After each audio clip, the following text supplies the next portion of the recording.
You know, history records the constant process of changing the world. And in the last century, what the world thought of as impossible has repeatedly become reality and a way of life. And more times than not, it's been taken for granted. In my lifetime, I've seen the world change dramatically. In the past 5 years, there's been more world-changing advances created than there were in the last 1,000 years before that. You know, think about the last century. Edison and the electric light bulb lighting the world and then giving rise to electric power generation everywhere. To an affordable automobile in every household, giving rise to roads and gas stations. The telegraph, to telephones, to cell phones, to smartphones in every hand. Computers more powerful than mainframes in every house. Global connection in real time over the internet and web. And all the knowledge in the world at our fingertips with Google.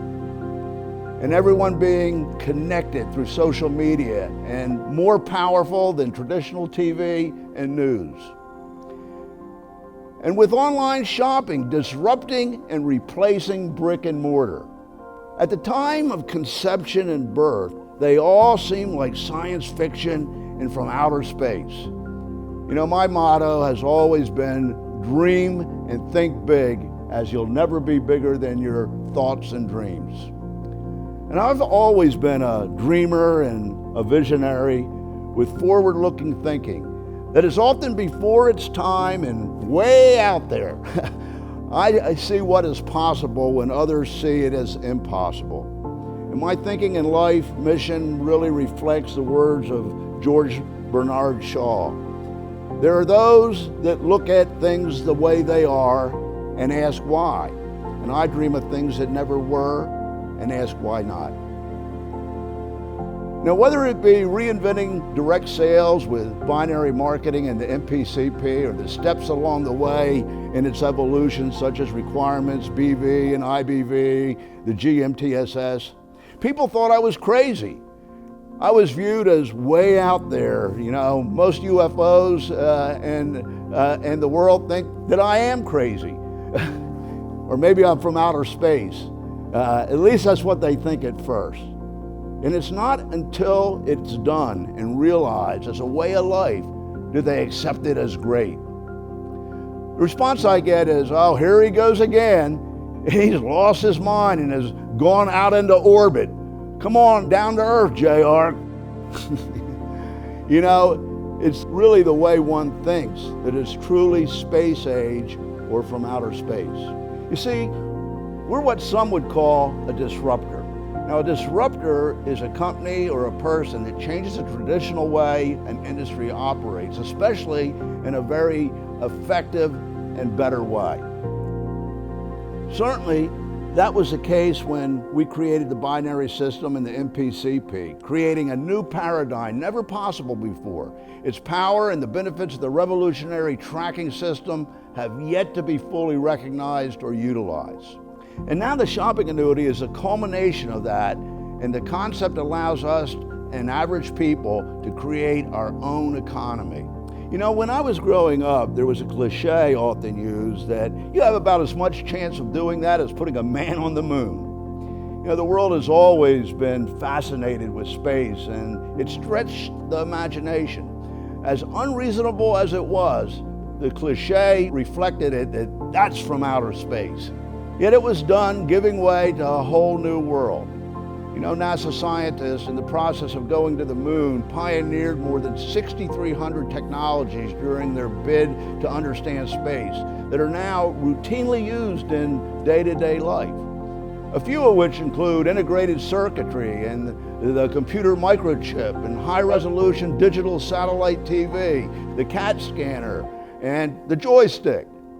It's more interesting that the real benefits of these accomplishments were not realized by the generation which it occurred, but by the next generation and those to come. Now, I recognize that the same may be true for the shopping annuity, as the next generation will reap the benefits as it becomes a way of life, and they leverage the possibilities of being able to create their own economy and sub-economies.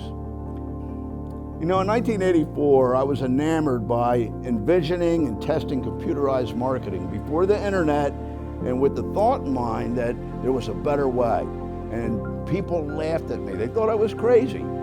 The notion that people hate to be sold but love to buy was undeniable, and a technology allowing for that would be a paradigm-shifting and world-changing event. If it were not plausible, it would be passed off as frivolous fantasy. But the concept of digital aggregation screamed that it was logical and possible, like going to the moon.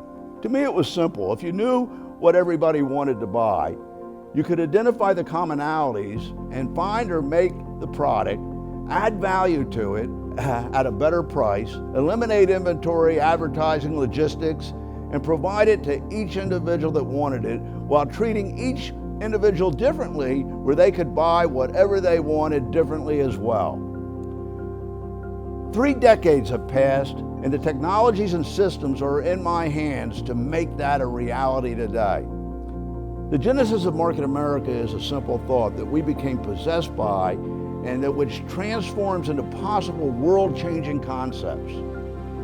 There were many reasons motivating the goal of going to outer space and to the moon for America and President Kennedy that are unimportant in hindsight, but it was not solely to go to the moon for the sake of it. On May 25th, 1961, President John F. Kennedy came from outer space and, at the risk of unparalleled global embarrassment, proclaimed in his speech before a joint session of Congress that in this decade we will put a man on the moon. Simply preposterous and crazy. But it was not without reason and logic.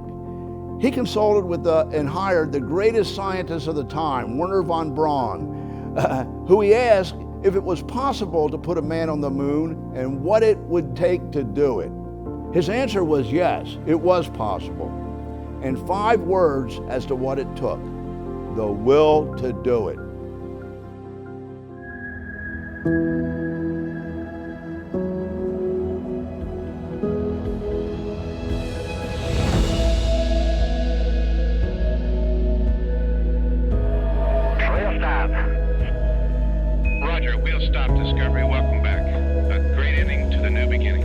Our thinking and model are indeed revolutionary and out there in outer space.